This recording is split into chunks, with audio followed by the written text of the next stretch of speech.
In fact, I was one of those also egging him to run, no? Na ano.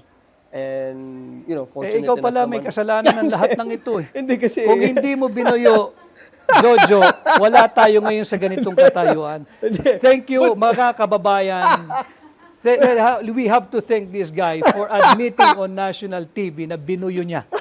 kasi kasi ganito. I know him to be, you know, he's a good guy. He's a very pleasant, charismatic person, and he did well as governor. He had a vision when we were talking about but and you won't be there naman to help him out, be the president, to help him become the president at one point, and which you did actually. You're very instrumental in kingmaker ka di ba? So ano he's a good guy, di ba? I mean, Lahat naman ng tao may kabutihan eh. Lahat ng tao may kabutihan. And just to be fair and objective, lahat ng tao may kabutihan. What happened? What happened? What did he lack or what did he Kaibigan mo naman siya kamo, di-interviewin mo, tanong mo sa kanya ano nangyari sa kanya.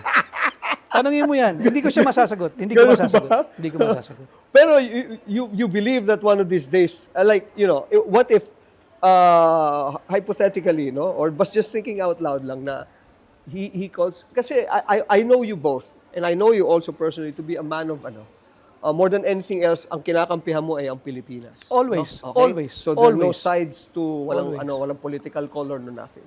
But if he were to tell you, sabi niya, oh, Vic, pare, you know, I know you to be, you have so much you can still offer the country. What do we need to do? I have 2 years, pare. Would you do it, and what would you do? Sabihin siya ni Presidente. Malabo yan. Malabo yan. Malabo na talaga. Malabo yan. Alam mo, ang taong dapat mong tulungan ay yung talagang gustong magpatulong. At kinakailangan, mauwi tayo lagi doon sa sinseridad. Walang sinseridad Walang sinseridad.